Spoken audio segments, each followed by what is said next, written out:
오늘은 에스라 5장 1절에서 17절 본문으로 하나님을 추구하길 멈추는 순간 회복도 멈춘다 라는 제목으로 말씀 나누겠습니다.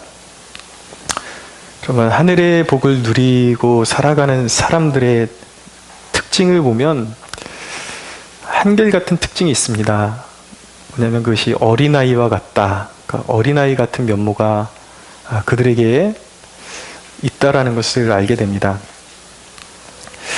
하늘의 복은 많이 지식적으로 아는 사람이 누리는 게 아닙니다. 어린아이와 같은 사람들이 하늘의 복을 누리고 살고 있는 것을 우리가 목격하게 됩니다. 실질적으로 제가 그동안 봐왔던 그 수많은 정말 하늘의 복을 누리고 살아가던 그런 사람들의 한결같은 특징, 하나님께서 시대에 세우시고 간증하게 하시고 이런 사람들의 특징이 무엇이냐면 굉장히 순수해요. 어린아이와 같아요. 어린아이의 특징이 뭐냐면 그냥 그렇다 하면 그런 줄 아는 겁니다. 물론 진리에 있어서는 뱀 같은 지혜가 그런 진리에 대한 분별력이 있어야 되죠. 그러나 분명히 하나님의 말씀이 명시하고 있는 너무나도 분명한 진리에 대해서는 이렇게 재고 저렇게 재고 이것을 순종하면 순종하자니 내가 너무 빼앗긴 게 많은 것 같고 그렇게 헤아리면서 순종하지 않는다라는 것이죠.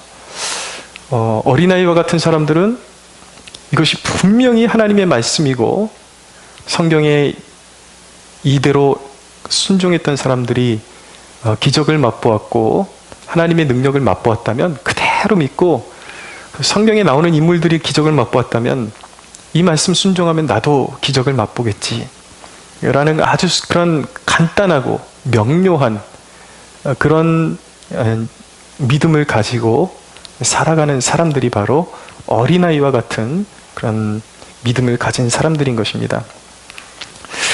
그러니까 말씀에 대해서 우리에게 주어지는 말씀에 대해서 그런 태도가 필요해요. 우리가 인간이 누릴 수 있는 복 중에 가장 큰 축복이 무엇이냐면 바로 하나님을 모시고 살아가는 것입니다. 그 이야기를 다른 이야기로 하면 곧 성전이 되는 삶, 하나님의 영이 임하시는 성전이 되는 삶. 이것이 그 구약 성경에서 이제 신약 성경으로 쭉 관통하는 주제인 것이죠. 우리가 그리스도께서 거하실 하나님이 거하실 성전이 되어간다, 성전으로 지어져 간다라고 성경이 말씀하고 있습니다. 하나님은 우리가 하나님과 더불어 사는 존재가 되고 우리 자신이, 우리 몸이, 우리의 마음이 하나님이 거하실 처소가 되기를 원하세요. 그래서 우리의 신앙은요 지금 계속 공사 중입니다. 그러니까 바벨론 포로기를 마치고 돌아온 그 유다 백성들이 성전 재건을 시작했던 것처럼 우리도 인생의 방황을 끝낸 거예요. 사실은 영적으로는 예수님 안으로 돌아왔다는 것은. 그리고 이제 우리가 하나님이 저 영원한 본향에서 구원을 완성하시기까지 우리는 이 땅에서 하나님의 성전으로 계속해서 지어져 가는 것입니다. 그것이 바로 회복이에요. 우리가 이제 성전으로 지어져 가는 것이 회복인데 절대 우리가 이 신앙의 성장의 발걸음을 멈춰서는 안 되겠죠. 어제 이만큼 믿었으니까 이걸로 족한다가 아니에요. 신앙은 계속해서 성장해 가야 하는 것입니다. 우리가 성전으로 지어져 가는 것을 멈추면 안 되는 이유가 몇 가지가 있습니다. 첫째는 무엇이냐면 하나님이 부르신 이유이기 때문에 우리가 성전으로 지어져 가는 것이 하나님이 우리를 부르신 이유예요. 그리스도 예수 안에서 우리를 부르신 이유예요. 하나님은 오늘 말씀해 보면 선자 학개와 스가랴를 통해서 그 성전 재건을 미루고 있는, 멈춰 있는, 이제 성전을 짓다가 이제 손을 놓고 있는 이스라엘 백성들에게 이 학개와 스가랴를 통해서 다시 재촉하셨습니다. 빨리 지으라는 거예요. 멈추지 말라는 것입니다. 그것이 하나님이 그들을 불러내신 이유이기 때문이에요. 여러분, 하나님께서 이들을 바벨론에서 불러내신 이유가 뭐예요? 그것은 우리도 그런 것입니다. 말씀드렸듯이 우리가 영적인 바벨론에서 부름받은 거예요.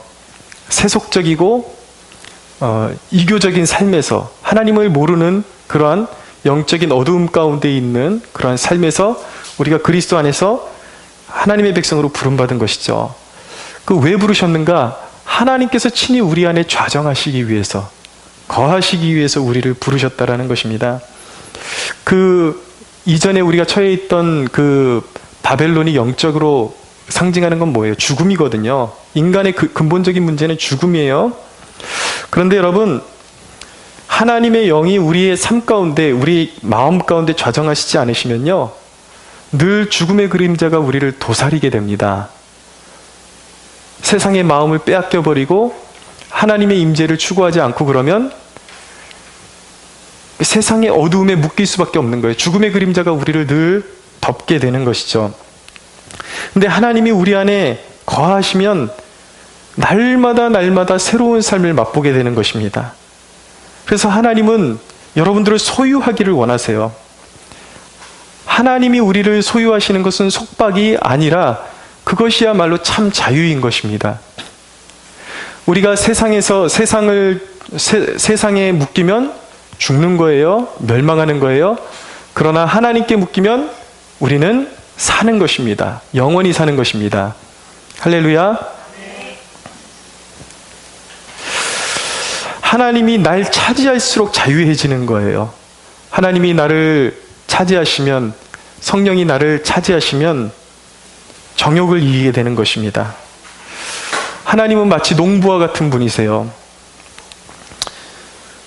하나님이 날 차지하시면 하나님이 내 삶을 경작해 주십니다.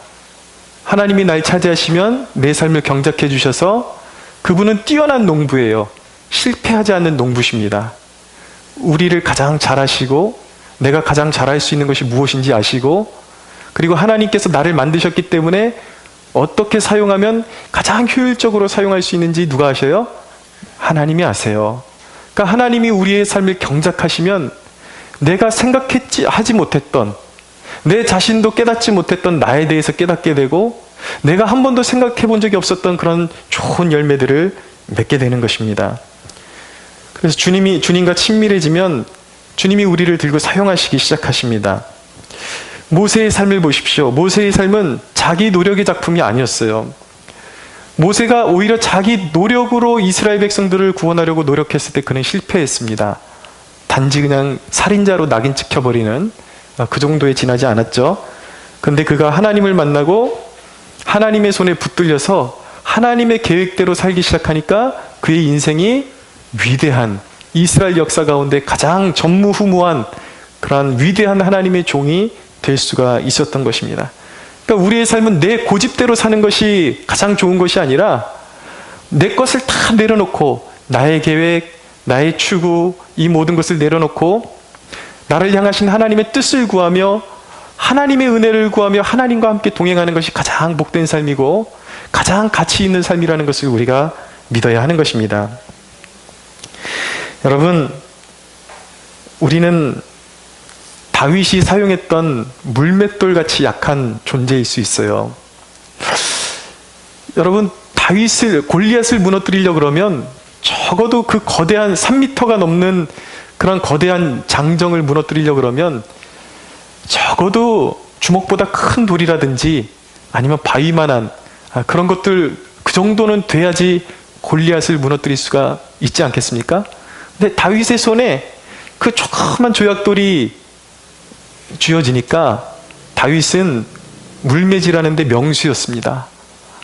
다윗이 그 조약돌을 물맷돌을 주워가지고 손에 가지고 물매를 돌려서 돌을 힘껏 던지니까 그것이 골리앗의 이마에 정확히 가서 맞고 골리앗이 한 방에 쓰러져서 죽어버리죠. 우리의 인생이 아무리 이리 돌아보고 저리 돌아봐도 뭐 하나 자랑할 게 없어요.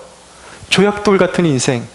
그러나 여러분, 정말 영적인 물매질의 명수가 되시는 예수 그리스도께 우리의 삶이 맡겨지잖아요? 그러면 세상에 골리앗 같은, 우리를 위협하고 세상을 위협하는 그런 골리앗을 무너뜨릴 수 있는 그런 위대한 하나님의 도구로 저와 여러분도 쓰임받을 수 있게 되는 것입니다. 그래서 여러분, 위대한 인생을 살려고 그러면 맹목적으로 열심히 살면 안 돼요.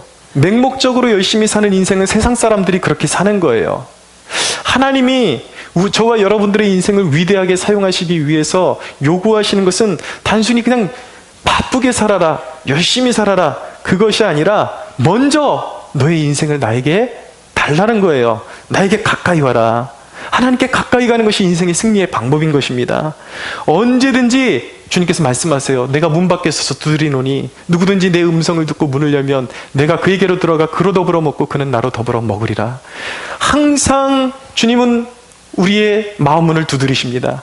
그래서 언제든지 주님이 좌정하실 수 있는 성소가 될 때에, 성전이 될 때에 우리는 정말 하나님의 손에 붙들려서 가치 있고 이 땅 가운데서 하나님의 사명을 이루는 복된 삶을 살게 되는 것입니다. 여러분, 그렇기 때문에 우리는 끊임없이 성전이 되어져 가야 돼요.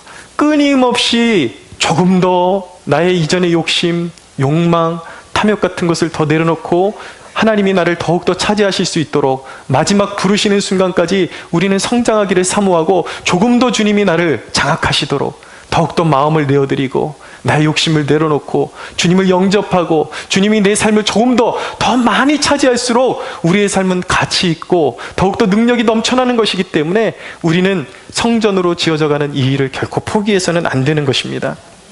두 번째로, 우리가 성전으로 지어져가는 것을 멈추면 안 되는 이유는 멈추면 화가 있기 때문입니다. 멈추면 화가 있어요. 중간지대가 없습니다.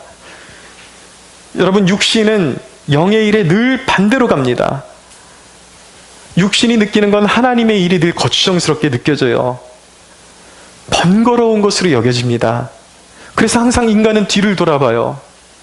성장하기를 멈추면, 성전이 되는 일을 멈추면 인간은 반드시 뒤를 돌아보게 돼 있어요. 과거를 사모해요. 그런데 여러분, 출애굽한 백성들이 그랬잖아요. 항상 그들의 그 인생의 그 주제가 뭐였냐면 과거를 돌아보는 것이었어요. 애굽이 더 좋았는데, 그런데 여러분, 그것은 그들의 어리석은 착각이었어요. 그들이 더 이상 다시 애굽으로 돌아갈 수도 없을 뿐더러 돌아간다 해도 애굽이 그들을 맞이해 주지 않아요. 여러분, 세상을 우리가 기웃거리고 세상에 내가 이렇게 하나님께 헌신하고 살고 하는 것이 육체적으로, 마음적으로 어쩔 때는 피곤할 때가 있는데, 이러느니 차라리 세상 사람들처럼 어디 나가서 그냥 수요일날 이 밤에, 금요일날 밤에 교회에 모이는 것보다 술 한잔하고 한잔 마시고 노닥거리고 그런 것이 편할 것 같고, 사람들 여행 다니는데 그냥 다 따라다니고 그런 게 가장 편한 것 같지만, 여러분, 아니에요. 그리스도인이, 우리가 하나님의 자녀이기 때문에 세상으로 나아가면 세상이 우리를 받아주는 것이 아니라 삼켜버리는 것입니다. 영적인 도태예요. 죽음인 것입니다. 여러분, 신앙 회복의 발걸음을 사람들이 멈추는 이유가 두 가지가 있습니다. 첫째는 무엇이냐면 역경 때문에 멈춰요. 이스라엘 백성들이 지금 하나님의 성전을 짓다가 멈춰버린 이유가 무엇이냐면, 포로기를 마치고 돌아온 이스라엘이 성전 재건을 시작했을 때에 사마리아인들이 급격히 반대하며 대적질을 했기 때문에 그것을 눌려버린 거예요. 하나님의 뜻은 그럼에도 불구하고 계속해서 전진하기를 원하셨는데, 그들은 조금만 핍박이 오니까 이건 하나님의 뜻이 아닌가 보다, 안 되겠다, 멈춰버린 거예요. 그 순간 그들이 영적으로 잠들어 버린 것입니다. 두 번째로, 신앙 회복의 발걸음을 멈추면 안 되는 이유는, 멈추게 하는 이유는 무엇이냐면 안주하는 것입니다. 생활의 안정.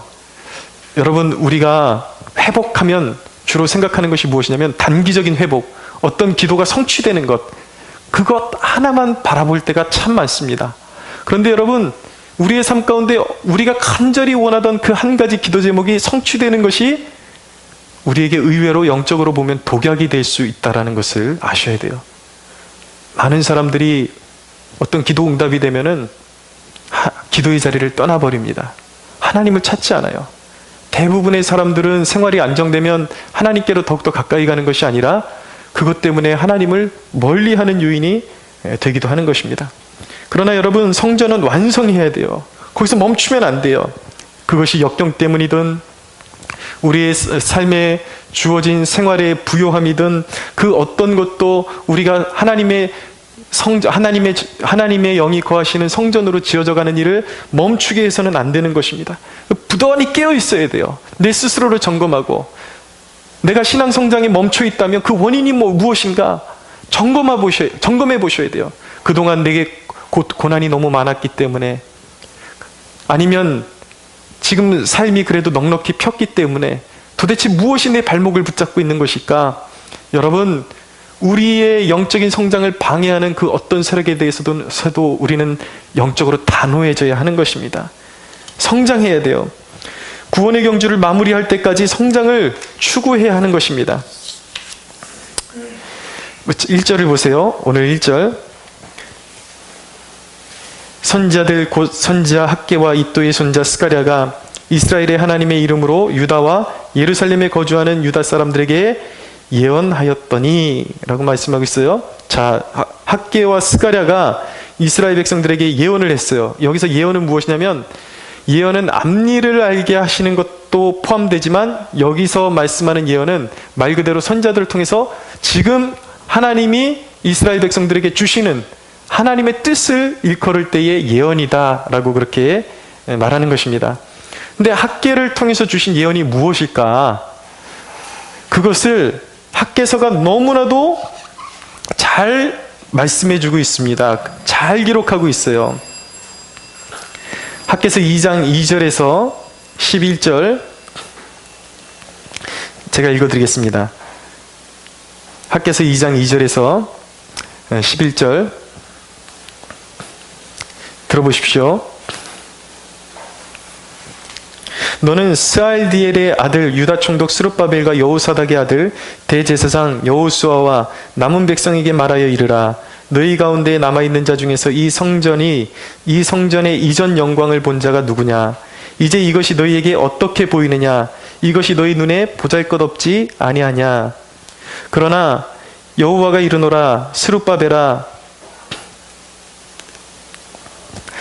1장 2절입니다. 1장 2절.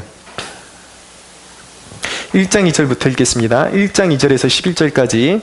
만군의 여호와가 이같이 말하여 이르노라. 이 백성이 말하기를 여호와의 전을 건축할 시기가 이르지 아니하였다 하느니라. 그러니까 성전 재건을 해야 되는데 스스로 말하기를 아직 성전 재건할 때가 이르지 아니했다라고 백성들이 서로에게 그렇게 말하고 있었던 거예요. 하나님은 성전을 계속 지어가는 것이 하나님의 뜻인데, 그러니까 하나님이 어떻게 말씀하십니까? 이 성전이 여호와의 말씀이 선지자 학개에게 임하여 이르시되 이 성전이 황폐하였거늘 너희가 이때에 판벽한 집에 거주하는 것이 옳으냐? 그러므로 이제 만군의 여호와가 이같이 말하노니 너희는 너희의 행위를 살필지니라. 너희가 많이 뿌릴지라도 수확이 적으며 먹을지라도 배부르지 못하며 마실지라도 흡족하지 못하며 입어도 따뜻하지 못하며 일꾼이 삭슬 받아도 그것을 구멍 뚫어진 전대에 넣음이 되느니라. 만군의 여호와가 말하노라. 너희는 자기의 행위를 살필지니라. 너희는 산에 올라가서 나무를 가져다가 성전을 건축하라. 그리하면 내가 그것으로 말미암아 기뻐하고 또 영광을 얻으리라. 여호와가 말하였느니라. 너희가 많은 것을 팔았으나 도리어 적었고 너희가 그것을 집으로 가져갔으나 내가 불어버렸느니라. 나 만군의 여호와가 말하노라. 이것이 무슨 까닭이냐? 내 집은 황폐하였으되 너희는 각각 자기의 집을 짓기 위하여 빨랐음이라. 그러므로 너희로 말미암아 하늘은 이슬을 그쳤고 땅은 산물을 그쳤으며 내가 이 땅과 산과 곡물과 새 포도주와 기름과 땅의 모든 소산과 사람과 가축과 손으로 수고하는 모든 일에 한재를 들게 하였느니라 라고 말씀하고 있는 것입니다. 여러분, 성전 짓는 것을 멈추고 자기의 행복을 추구하니까 어떻게 돼요? 하나님께서 그 행복을 불어버리시겠다라는 것입니다. 결코 하나님을 떠나서 우리의 인생이 유복할 수가 없어요. 기름질 수가 없어요. 사람들의 착각인 것이죠. 내가 하나님이 지어주시는 짐을 벗어버리고 내 편의에 따라 살아가면 내가 더욱더 잘 될 것 같지만 결코 그렇지 않다라는 것입니다. 뭔가 자꾸 이제 얻기 위해서 부산하게 막 다녀요. 뭔가 일이 잘 풀리는 것 같아요. 부산하지만 하나님이 훅 불어버리시면 그냥 다 불려갈 수밖에 없는, 수고하고 애쓰지만 그 분복을 누릴 수 없는 그러한 애석한 상태가 될 수밖에 없다라는 것입니다. 여러분, 하나님께서 여러분들에게 가까이 와라, 나를 추구해라, 내가 거할 전으로 지어져 가라 라고 말씀하실 때에 여러분들을 그렇게 부르시는 이유가 무엇일까요? 하나님이 여러분들에게 손해 주시기 위해서 부르실까요? 아니잖아요. 우리 알잖아요. 복 주시기 위해서, 하늘의 복을 주시기 위해서 우리를 부르시는 것입니다. 그런데 여러분, 우리의 태도는 얼마나 거만한지 아십니까? 주시든지 말든지. 근데 우리는 하나님이 복 주시지 않으면 하루도 이 호흡을 연명할 수 없는 미물인 주제에 목을 곧게 하고, 주시면 주시든지 말면 말든지 내 힘으로도 살 수 있는데, 이런 식으로 살아간단 말이에요, 우리 태도가. 그런데 여러분, 하나님께서 여러분들을 가까이 오라고 부르시는 것은 복 주기 위해서 부르시는 건데, 하나님이 여러분들에게 아쉬운 게 있기 때문에 그러신 것처럼 착각해서는 안 되는 것입니다. 하나님은 없는 자를 있는 자처럼 부르세요. 하나님은 여러분들을 끝까지 복 주기 위해서 부르시는데, 여러분들이 거절하면 반드시 다른 누군가를 찾아서라도 복을 주실 수 있는 분이 하나님이세요. 하나님 앞에서 우리가 목을 곧게 해서는 안 되는 것입니다. 오라 하실 때에 우리는 어떻게 반응해야 되는 것입니까? 아멘 주여, 나는 자격 없지만 주님께서 오라 하시니 내가 무슨 자격이 있다고 나를 부르십니까? 나는 자격이 없지만 주께서 오라 하시니, 나를 복주기 위해서 주께서 오라 하시니 내가 그 말씀에 순종하여 가겠나이다. 나는 세상의 죄 가운데 멸망할 수밖에 없는 찌꺼기와 같은 죄인이지만 주께서 나를 복주시기 위해서 너의 마음을 열라고 하시니 내 마음을 열고 주의 영을 받아들이겠나이다. 주님 오시옵소서, 복주시옵소서. 우리는 낮고 겸손한 마음으로 주님 앞에 이렇게 아뢰드려야 하는 것입니다. 여러분, 주님께는 인프라가 너무 많아요. 여러분들 말고도 복줄 사람이 너무 많아요. 꼭 나 아니면 안 되는 것처럼 행동하지 마세요. 하나님께 여러분들이 소중한 것은 사실이지만, 여러분들이 노골적으로 하나님을 무시할 때에 하나님께서 여러분들에게 뭔가 아쉬운 것처럼 그런 식으로 하나님을 대해서는 안 된다라는 것입니다. 여러분, 우리는 마지막 시대를 살고 있습니다. 이 민족의 과도기적인 터널을 우리는 통과하고 있습니다. 아주 중요한 시기를 우리가 살고 있습니다. 우리가 이 민족과 이 민족을 위한 기도의 부르심이 있다는 것을 붙잡고 기도하면 이 민족이 겪고 있는 위기가 민족의 부흥이 되고 다시 영적으로 도약하는 참된 번영을 맛보는 터널이 될 것입니다. 통로가 될 것입니다. 할렐루야. 그러나 우리가 이 사명을 저버리면 우리 세대는 자연스럽게 쇠락하게 될 것이고, 우리의 자손들은 우리가 기도하지 않은 열매를 먹고, 우리가 죄악 가운데 뒹굴다가 하나님의 뜻을 거스르고 하나님의 부르심에 순종하지 않은 죄악의 열매를 누구에게 물려주는가? 우리 후대들에게 물려주게 될 거예요. 그래서 우리 자손들은 기근과 극심한 취업난과 전쟁과 질병과 재앙의 그런 고통받는 세대로 그렇게 남겨지게 될 것입니다. 그렇기 때문에 여러분, 우리는 하나님의 부르심에 응답해야 돼요. 우리는 하나님이 거하실 처소가 되어야 하는 것이고, 하나님의 이 세대를 품고 영적인 제사장으로서 기도하라는 하나님의 부르심을, 그 부르심에 우리는 순종해야 할 줄로 믿습니다. 이가봇이라는 그런 단어의 뜻 아시죠? 이가봇이 무엇입니까? 하나님의 영광이 떠났다라는 거예요. 여러분, 하나님의 영광이 우리 안에 머무르는 것이 축복이에요. 하나님의 영광이 나의 삶 가운데서 떠나가면 그때부터는 재앙이 시작되는 것입니다.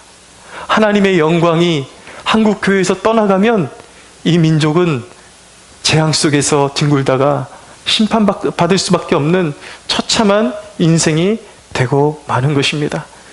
여러분, 하나님의 거하실 처소가 되기 위해서 힘쓰는 저와 여러분들이 되기를 원합니다.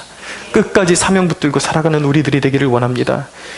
여러분, 세 번째로 여러분들이 그렇게 성전이 되고자 하는 마음, 계속해서 하나님의 거할 처소로 지어지고자 하는 그런 열망으로 여러분들이 가득 찼을 때, 하나님의 뜻을 받들고자 하는 그런 마음을 여러분들이 가질 때에 하나님은 여러분들을 격려하십니다.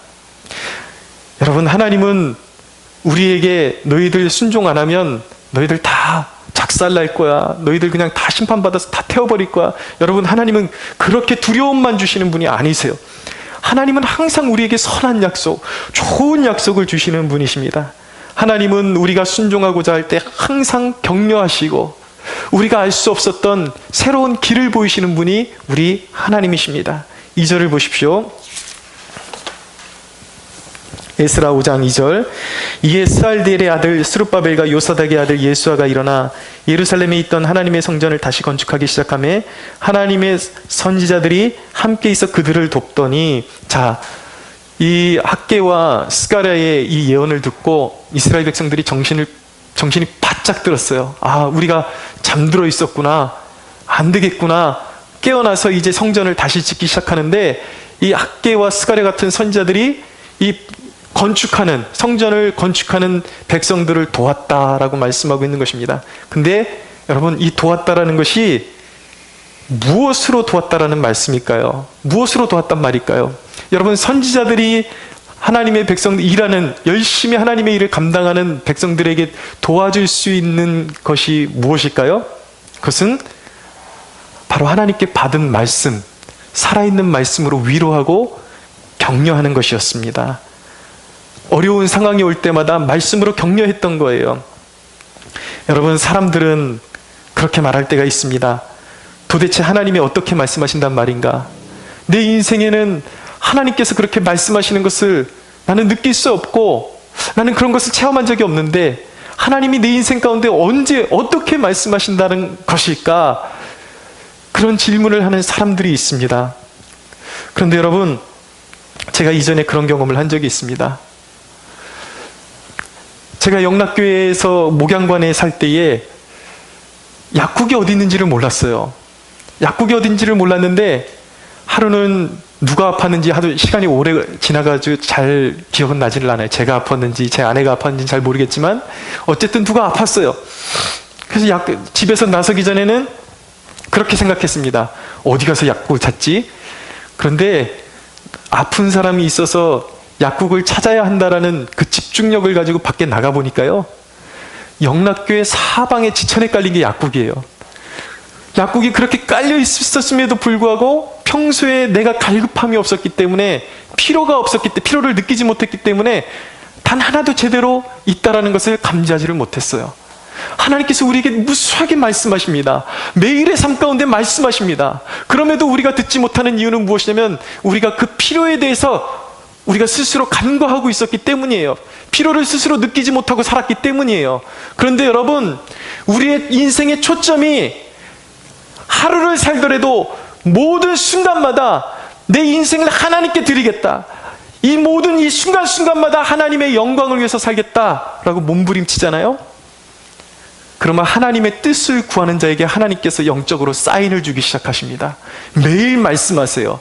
매일 그에게 하나님께서 그의 심장을 두드리시고 환경으로 말씀하시고, 특별히 이 살아있는 하나님의 말씀으로 우리에게 하나님은 말씀하고 계신 것입니다. 할렐루야. 여러분,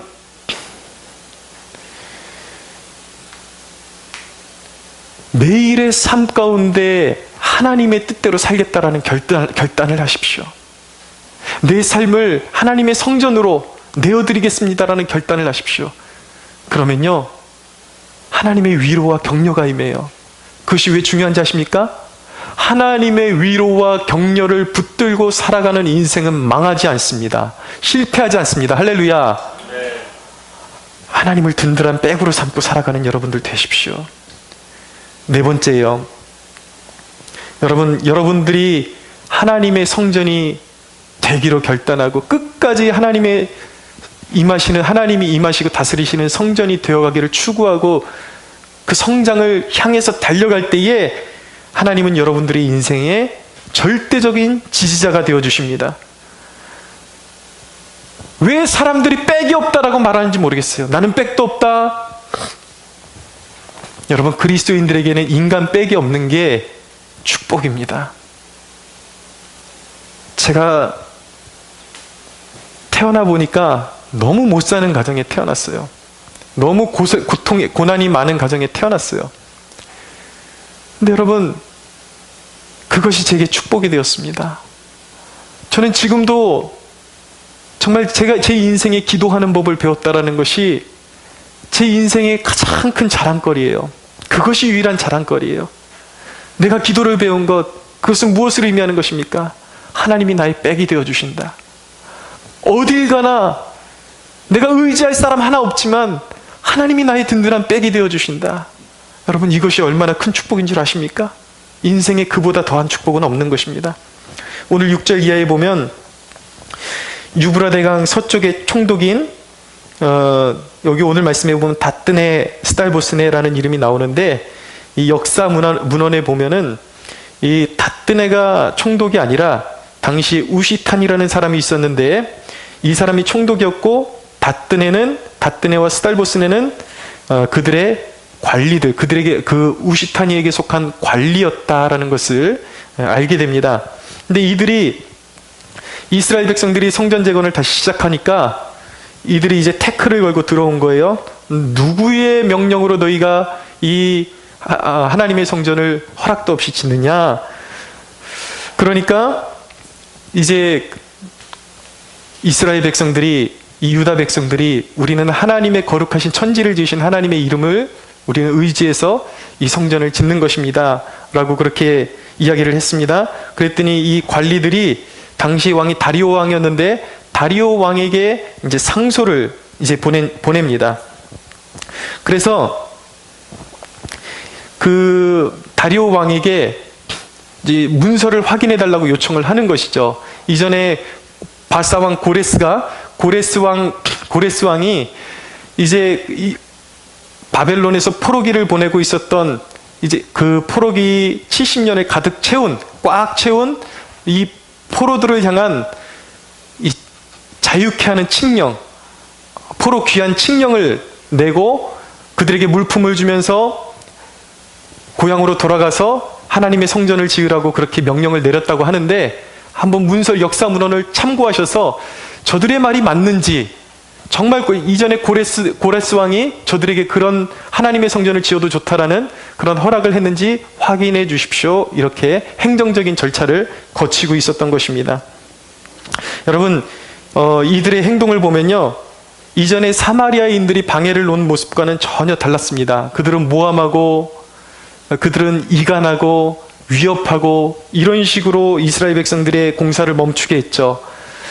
그러나 이 다뜨네와 스달보스네는 아주 객관적이고 상식적인 행정 절차를 통해서 다리오 왕이 이전에 고레스 왕이 실제로 그런 칙령을 내렸다라는 것을 확인하면 이들은 그대로 이제 이스라엘 백성들이 성전을 짓는 것을 이제 허락해 주기를 그들은 원했던 것입니다.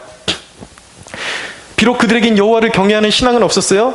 그러나 그들은 아주 객관적이고 상식적으로 일을 하고 있었다는 것을 보게 되는 것입니다.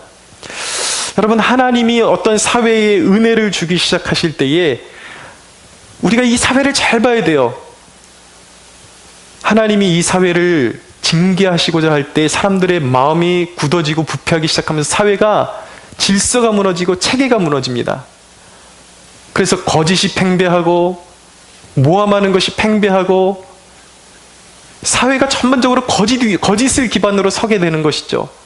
법보다 민심이 더 앞세우고 여론이면 뭐든지 다 해낼 수 있는 그런 말도 안 되는 그런 세상이, 어두운 세상이 되어버리는 것이죠. 그러나 그 사회에 하나님의 은혜가 회복되기 시작하면 믿지 않는 사람들의 마음까지도 하나님께서 다스려 주셔서 상식이 통하는 사회, 균형 잡힌 사회로 하나님께서 그 사회를 변화시켜 주시는 것입니다. 저는 원하건대 하나님께서 우리의 기도를 통해서 이 땅 가운데 임하여 주셔서 이 사회 가운데 상식이 통하고 균형 잡힌 그런 사회로 서가기를 간절히 소원하는 바인 것입니다. 여러분 보십시오. 근데 이스라엘 백성들이 이렇게 일어나서 하나님의 전을 건축하고 있는데 비록 이 장애물이 생겼어요. 그러나 이것은 장애물이 아니었습니다. 하나님께서 이 역사 가운데 이미 개입하시기 시작하셨고 섭리하기 시작하셨어요. 그래서 다리오 왕의 마음을 움직이시고 그리고 모든 상황 가운데 섭리하셔서 하나님의 뜻대로 성전이 지어질 수 있도록 하나님께서 허락해 주실 거예요. 이것이 역사의 내용이에요. 그러니까 이스라엘 백성들이 하나님의 성전을, 하나님의 말씀을 받들어서 순종하고 계속해서 지어가니까 누가 그 일을, 그 역사를 지지해 줍니까? 하나님이 그 역사를 지지해 주시는 것입니다. 하나님께서 그 삶 가운데 개입하셔서 일어날 수 있는 모든 위험과 어려움과 장애물을 제거해 주시는 것. 우리 인생 가운데 가장 복된 삶은 무엇입니까? 우리가 하나님의 일을 받들고 하나님께서 우리 인생에 나타날 수 있는 장애물들을 제거해 주시고 하나님께서 우리가 이룰 수 없는, 우리의 힘으로 이룰 수 없는 일들을 하나님께서 이루어 주시는 하나님의 든든한 지지와 보호를 받는 것, 그것이 인생이 누릴 수 있는 가장 큰 축복임을 믿으시기 바랍니다. 하나님은 자신을 의지하는 백성에게 결코 패배하는 삶을 주시지 않으십니다. 여러분 인생에 대해서 스스로의 인생을 어떻게 정의하고 계십니까, 여러분? 여러분 11절을 보십시오. 이스라엘 백성들이 이 다뜨네와 스달보스네에게 대답한 내용이 바로 이것이었습니다. 우리에게 대답하여 이르기를 우리는 천지의 하나님의 종이라. 여러분, 이들이 하나님의 전을 건축하는데 어떤 정체성을 가지고 짓고 있는 모습을 우리가 성경을 통해서 보게 되는 것입니까? 패배의식? 아닙니다. 이들은 천지를 지으신 만물의 주권자가 되시는 하나님이 자신들의 뒤를 봐주시고 있다는 것을 굳건하게 믿었어요.